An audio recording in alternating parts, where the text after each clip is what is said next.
Salve, salve torcedor Alviverde, aqui é do canal Palmeiras hoje. E antes de soltar o vídeo aqui, peço que vocês se inscrevam no canal, deixem o like de vocês porque é muito importante e ajuda muito. Também quero deixar os créditos aqui para o programa Jovem Pan Esportes. Então, sem mais delongas, vamos lá ver o vídeo. Estevão, o artilheiro do Campeonato Brasileiro, passou o Pedro na artilharia. O Pedro que só volta na próxima temporada. 12 gols na conta do Estevão, 11 para o Pedro, numa jogada que nasce com o Dudu. Ele entra no segundo tempo. O Palmeiras tem uma melhora na etapa final, sobretudo com as entradas de Mike, Dudu e Flaco Lopes. Não é, Fábio Piperno? Vitória importante do Palmeiras para retomar, quem sabe aí, a confiança, Piperno. Fundamental a vitória, Pedrinho. Foi esse placar realmente esquálido aí, de 1-0, né? Num jogo que o Palmeiras finalizou mais de 30 vezes contra um pálido Grêmio. Agora, Pedrinho, é claro que assim, o Palmeiras precisava voltar a vencer para recuperar a confiança. Eu tenho certeza que no próximo jogo, o Palmeiras deve jogar com um pouco mais de tranquilidade. O time estava afobado, ansioso. Até isso acabou prejudicando, enfim, a qualidade de muitas das dezenas de finalizações hoje. Você falar que um time finalizou 30 e tantas vezes contra o outro, dá a impressão que tinha um jogando um amistoso contra um time menor, e não foi o caso. É um clássico entre dois gigantes do futebol brasileiro, mas o Grêmio, insisto, fez uma partida medíocre, deprimente, sofrível, né? Em todos os aspectos. O único que se salvou no Grêmio foi realmente o Marquezinho, que fez 14 defesas, algo anormal também. Agora, vejam, você falou do Estevão, artilheiro do campeonato, e é óbvio que trata-se de um candidato a jogador excepcional. Vai ser. Ele tem potencial para se tornar um fora de série. Se vai ou não, uma outra história. Mas ele é um jogador com potencial, enfim, tem um potencial absurdo. E é óbvio que também não é culpa dele que os outros artilheiros do campeonato tenham feito pouquíssimos gols. Porque, vejam, um artilheiro de campeonato brasileiro. E o campeonato chegando à sua 33ª rodada e esse artilheiro tem só 12 gols, realmente. E veja, o Pedro já está fora aí há uns 2 meses e ainda assim estaria em tese brigando pela artilharia do campeonato. Mas enfim, isso é uma outra história. O fato é que o Estevão é um jogador diferente. Ele é fundamental para o Palmeiras ainda suspirar, ainda sonhar com o título nessa reta final de campeonato. E ele tem que jogar, exatamente. E ele tem que jogar por muitos outros, porque tem bastante gente nesse time do Palmeiras devendo. O Abel não só devendo, como parece que quando o time pega a bola, parece que ficam assustados procurando, cadê o Estevão? E é um fato que a mídia está cravando, está falando muito. Os torcedores estão falando, parece que os jogadores jogam para o Estevão. O que é muita responsabilidade para um menino que está entrando agora no time, né?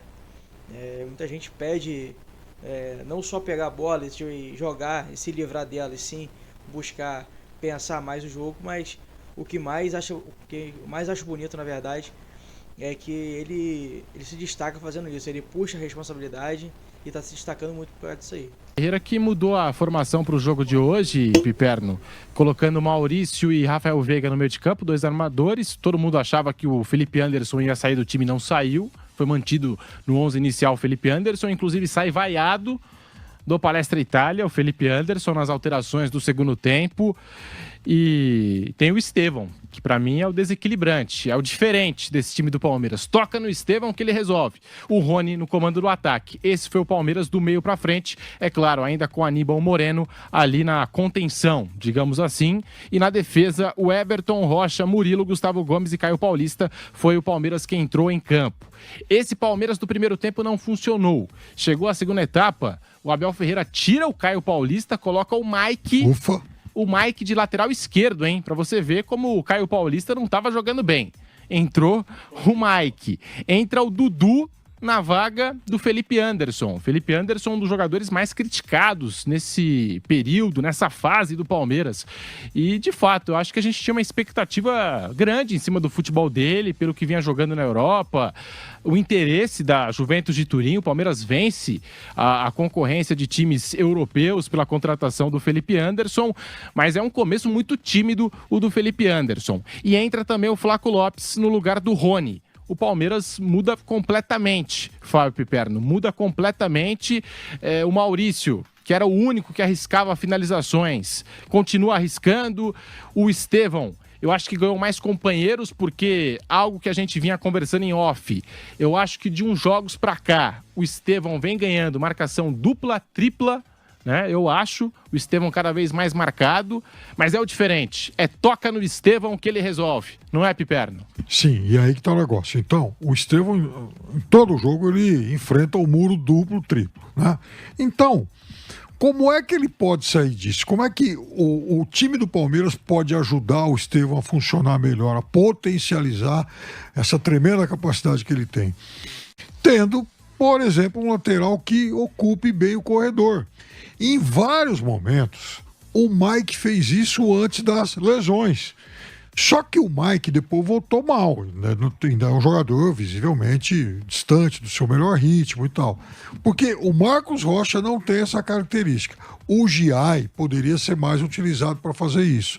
Agora, é óbvio que está muito claro também que nessa reta final o Abel está muito cauteloso em fazer essa mudança, em dar mais chance para o Giai, tendo o Marcos Rocha e o Mike no elenco. Agora, eu manteria o Mike como titular, mesmo o Palmeiras tendo o Caio Paulista e o Vanderlan para jogar lá pelo lado esquerdo. Os dois fazem uma temporada muito ruim. Enfim, o Caio Paulista a gente já conhece, enfim, o potencial dele. Agora, o Vanderlan era um jogador cercado de muita expectativa, principalmente pelo que ele apresentou em 2022, quando ele começou a ser lançado. Só que, infelizmente, para o Palmeiras, ele não evoluiu. Não sei se ele está tímido, não sei se perdeu a confiança, o fato é que ele tem jogado mal. Agora, o Felipe Anderson, que tem jogado mal quase sempre, eu acho que ele pode ter uma atenuante que garanta mais uma titularidade no próximo jogo. É que as poucas boas partidas que o Felipe Anderson fez foi exatamente quando ele acabou jogando pelo lado direito naqueles momentos das lesões do Estevão. O torcedor do Palmeiras vai se recordar, por exemplo, um jogo contra o Flamengo aqui em São Paulo, na volta pela Copa do Brasil. Ele e o Mike destroçavam a marcação do Flamengo por aquele lado. E, coincidentemente, para azar do Palmeiras, os dois foram substituídos ainda no primeiro tempo, ao mesmo tempo, por lesões. O Felipe Anderson até que machucou o braço, né? Enfim, o ombro. É, né? Verdade, machucou o ombro. E jogava muito bem naquele dia, ele e o Mike. Então, na ausência do Estevão no próximo jogo, eu acho que uma das alternativas que o Abel teria era trocar, então, o Felipe Anderson de lado. Agora, não dá para o Felipe Anderson entrar como titular pelo lado esquerdo. Aí ele realmente está muito mal. Outra coisa também que a torcida está pegando bastante no pé é a situação do Dudu começar o jogo no banco. O Dudu já mostrou várias vezes que ele tem condição, sim, de ser titular desse time. Tá todo mundo falando e parece que agora sim o técnico tá vendo isso de perto. Felipe Anderson é aquilo, eu acho que ele não tem intensidade para jogar pelos lados do campo, como disse o Piperno. Eu acho que é momento sim do Abel Ferreira reavaliar onde ele vai colocar o Felipe Anderson para jogar, porque na Europa, pelo que a gente tinha de referência com a camisa da Lazio, ele jogava até mesmo de falso 9. Sim.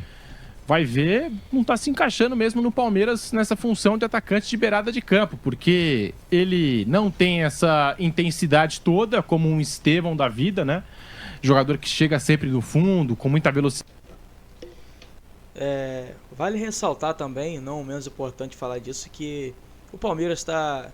a gente tem muito jogador de qualidade, porém o que está faltando de verdade mesmo a gente já sabe, é um 9 ali, é um nome... de peso, um nome ali que pode dar no cara, que sabe que o cara vai resolver. A gente está tentando achar posições, pegar o cara que não era posição e botar ali para que pela qualidade dele ele resolve, mas nada melhor do que ter um cara realmente da posição ali mesmo. Isso aí que tá faltando pelo Palmeiras. Cidade. Não tem, digamos, um aí contra não dá um. pra comparar, né, Pedro? Não, aí poucos jogadores hoje no futebol brasileiro podem se comparar a Estevão. Eu tenho. Aí o outro vem falar de Alan Patrick. É o melhor jogador do Campeonato Brasileiro hoje, é Estevão. Também, juntamente com Luiz Henrique do Botafogo, que a gente também não pode deixar de lado. Mas, Meu ó, Deus. o Felipe Anderson, ele não tem essa intensidade. E outra, incomoda o torcedor e incomoda até a gente que está assistindo. O Felipe Anderson pega na bola, ele volta atrás, toca de lado, toca atrás, toca de lado. Sabe, falta, acho mais, sabe assim, o torcedor quer ver aquele passe vertical, quer ver o time jogando para frente. E o Felipe Anderson pega, cadencia, joga atrás. Então eu tô achando que ou vai jogar de meio armador, ou vai jogar como falso 9 nesse time do Palmeiras, o Felipe Anderson. O Palmeiras, no primeiro tempo, ele insiste bastante, tem posse de bola, mas não consegue criar assim grandes oportunidades, grandes chances. Palmeiras no segundo tempo vai para cima, vai com tudo e atropela o Grêmio. Podia ter feito muito mais, ficou barato esse placar de 1-0 no Palestra Itália. Foram 35 finalizações do Palmeiras e os números ajudam a refletir isso que eu estou falando. No primeiro tempo, 11 finalizações do Palmeiras. No segundo tempo, 22 finalizações do Palmeiras, Piperno. É um bom rapidinho, tema. depois PH Sperber. Porque contra o Corinthians, o Palmeiras também finalizou um monte. Eu acho que nesses dois jogos, juntando o número de finalizações dessa... Um fato que tem que ser falado também é que tudo bem que o time tá chegando bastante, tudo bem que o time tá mostrando que tá com muita intensidade, mas não é normal o time ganhar de 1-0 e chutar 30 vezes ao gol. Será que tá faltando o quê? Falta de finalização, falta de treinamento de finalização. É o que todo mundo acha, é o que a torcida tá achando, mas no final a gente vai falar mais um pouquinho sobre isso aí. As duas partidas, o Palmeiras finalizou em torno de 50 vezes para fazer um gol. Então, isso também denota a falta de mais... O Corinthians foram 17. Então, com 35 hoje, 52 finalizações para um gol. Uma das opções aí do Abel. Agora, o Dudu não tem chance mesmo novamente com o Abel Ferreira, né? Ele entrou até, fez jogadas agudas aí no segundo tempo, entrou até que bem o Dudu, mas ele não tem, assim, para entrar como titular, o Abel Ferreira não tem dado chances aí pro Dudu. Mas eu acho que entra na próxima, viu? Eu acho que aí é por falta de pessoal, né? Aquela coisa. Eu acho que hoje já tinha que ter entrado com o Dudu. Já deveria também, eu acho. Jogou bem, entrou bem contra o Corinthians. Muito bem, fez jogadas agudas. E hoje entrou bem de novo. Até porque eu achei que os atacantes do Palmeiras, tirando o Estevão e o Maurício, o restante dos jogadores, eles parece que não tem confiança de finalizar ali, enfim. O próprio Rafael Veiga estava meio apagadão, o Veiga, que é um jogador excepcional. Não jogou muito bem hoje o Veiga, estava meio apagado, enfim. Não sei se é pela armação, de a bola não chegar tão rapidamente ali para ele, mas é um jogador importante no esquema tático do Palmeiras e que estava meio apagado hoje o Veiga. Agora, em relação ao Felipe Anderson, realmente... No primeiro tempo, o Palmeiras entra com dois armadores, Maurício e Veiga, e quem estava armando o time, muitas vezes chegando ao ataque, era o Murilo zagueiro. Pedro Henrique Sperber, Palmeiras 1, Grêmio 0. Salve, salve torcedor alviverde, aqui no canal Palmeiras hoje. E agora vamos falar um pouquinho aí sobre essa entrevista na qual falou bastante sobre o atual momento do que o clube vive. O clube que ontem jogou muito bem, ganhou de 1-0, mas é um fato que a gente tem que comentar, que o time acabou chutando muito ao gol. A torcida estava cobrando intensidade, realmente essa intensidade ontem teve. Porém, o que é muito estranho a equipe finalizar tantas vezes ao gol e ter pouca objetividade. O time está pouco objetivo, o time está... Além de chutar pro gol, o time não está tendo muita criação, os chutes são um pouco objetivos. Então, é um fato, é um tema que a torcida está pegando muito no pé, está batendo bastante. A equipe do Grêmio ontem, como todos falam, ficou um time pálido, um time que praticamente viu o Palmeiras jogar. Então, a gente tem que acreditar. O Botafogo joga hoje às 4h30 contra o Cuiabá, um jogo que pode decidir muita coisa, porque se o Botafogo perder hoje, A gente só está 3 pontos atrás, a gente pode avançar. No próximo jogo a gente pode, se ganhar, empatar com eles, que tem que torcer para eles perderem também. Mas só que fato é, a prioridade do Botafogo atualmente é a Libertadores. Isso já está escrachado, todo mundo já sabe. Então a gente precisa ter isso como ao nosso lado. A gente só está disputando o brasileiro, então a gente tem que tentar dar a vida, não pode desistir. Muita gente, quando o Botafogo ganhou na semana passada, quando deu 3-0 no Vasco, já deu como se o campeonato tivesse acabado, mas não, gente. Faltam 6 jogos indo para os times, agora 5 pro Palmeiras. É muito ponto, então são 15 pontos em jogos ainda. Então a gente precisa acreditar. O Palmeiras está na segunda colocação no campeonato, o time está muito empenhado. O time joga a próxima agora. O Botafogo joga hoje com o Cuiabá. Cuiabá hoje que encontra-se na 19ª colocação com 28 pontos. Porém, é um time que não se deu por vendido ainda, porque a diferença de pontos não é muito grande, né? 34 pro time que está em primeiro ali. Então eles estão acreditando ali que dá para sair. E o Palmeiras está com 64. E é plenamente possível. Então a gente precisa acreditar. Eu preciso que vocês falem. Vocês estão confiantes que o Palmeiras vai ser campeão?